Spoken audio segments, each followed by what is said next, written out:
And welcome back to Monday Morning Mooks, where we really should save these people. Uh, yes, we encountered our Oh, first wait, hold on. friendlies. Oh, shotgun. Shotgun got the shotgun without me. And yes, it looks like our comrades are already dead. Look, they really should stop relying on us while we're doing Monday Morning Mooks.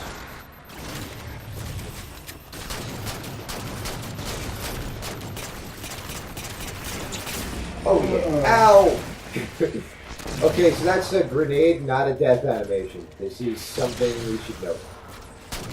So let me ask you something, since I haven't picked it up yet, and in the first couple episodes of doing Halo 4, we talked about gun feel a lot. How does the shotgun feel?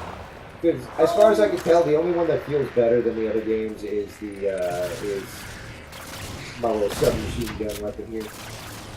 I say it feels different, but about the same. I mean, it's nothing to write home about.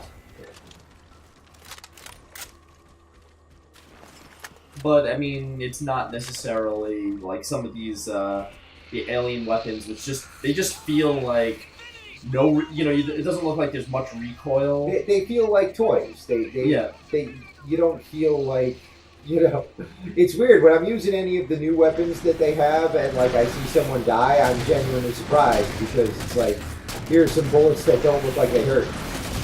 And the thing too is it's not necessarily saying that that's a bad thing, but why the hell would you introduce these new guns that are essentially just copies of the human guns? It's like, okay, you have the pistol. I don't know what they're all. Chief, it's Lasky. We're getting reports of friendlies pinned down near your I don't position. remember the names for each of these guns, but like as you notice with all these alien guns, they're pretty much just analogs of either Covenant or human weapons. Yeah, they're guns that already exist, only now in orange. Yeah, exactly. By the way, the new characters they've introduced seem incredibly bland, like out of the gate. Maybe I need to give them a bit of a chance. And that's the sad thing too, is you can definitely see that they put into a lot of effort into making them look sort of human. Yeah, like the character design feels like a lot of effort to make bland people.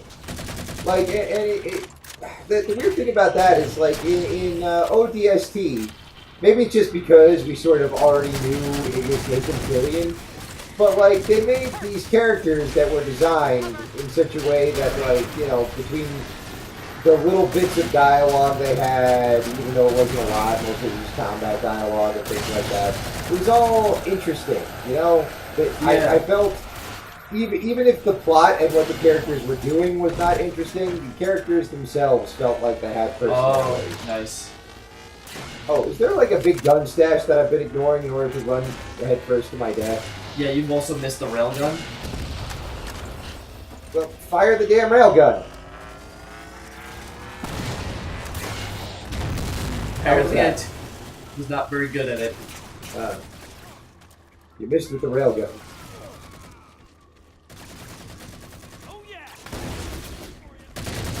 But yeah, I mean the characters look perhaps a lot more realistic, but they just don't. They just don't have any emotion to them. Yeah, I get, and it's weird because it's not necessarily the voice acting. The voice acting seems like not above par, but not below par either. Look for an interface. Would you say maybe just the writing? Yeah, I don't know. I guess I feel like the circumstances are really what makes it, because the writing in Halo is never stellar, but like the circumstances, like what we were talking about before, like the things you were doing and your direct feel with how they were affecting the plot at all times was what made the Halo campaign at least a little bit, it felt a little bit exciting to play, even if you weren't necessarily excited by the gameplay. And that made everything else feel like pop more. It made it all feel more alive.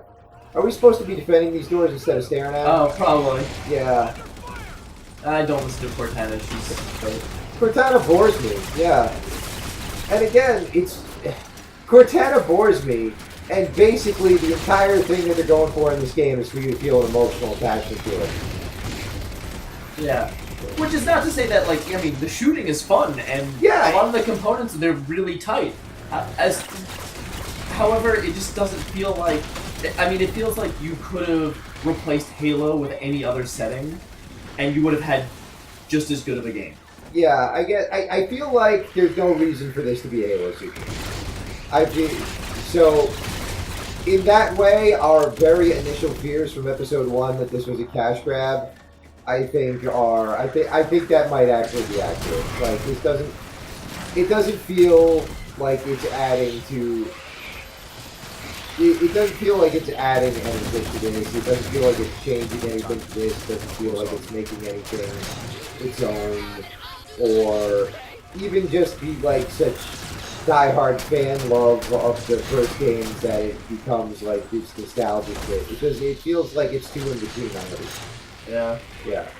Like, and, you know, okay, this is nitpicky. It's a very tight game. It's certainly better designed than, say, I don't know, Xenoblade Chronicles.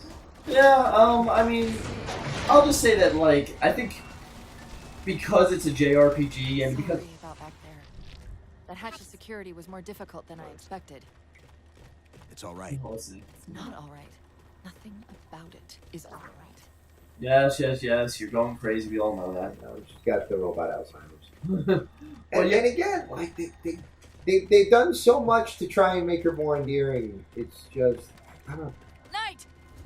Wait, what's he doing? Covenant? They're working with the Prometheans? Yeah, whatever. Whatever. Crazy, yeah.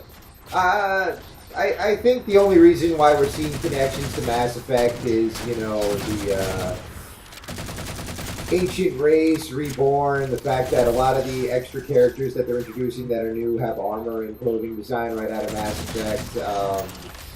I think we're seeing connections to Mass Effect because they ripped off a lot of design ideas from Mass Effect. But that's the only reason. Well, let's remember that Halo was pre-Mass Effect. Yeah, which is weird that, you know, they start now. Because, Yeah. like, I never saw that similarity before, but now it feels like they're directly going for it. And it doesn't feel like a homage. It feels like they're filling in the blanks with someone else's material.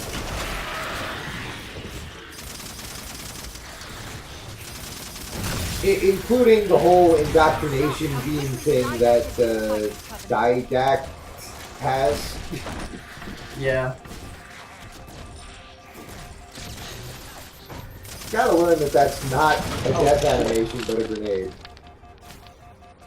Yes. When you see a giant pulsating orb, yeah, perhaps that's not a... Yes, a giant, sexy, pulsating orb.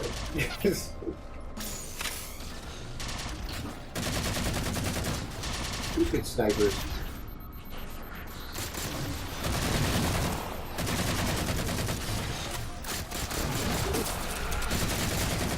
Thanks for the save, by the way, because I was cooked. And I'm still cooked. How about that? Rudo, that was that. Oh, shit. Mike, are we gonna die? Are we gonna die and it's all your fault? Aha! Back in the game.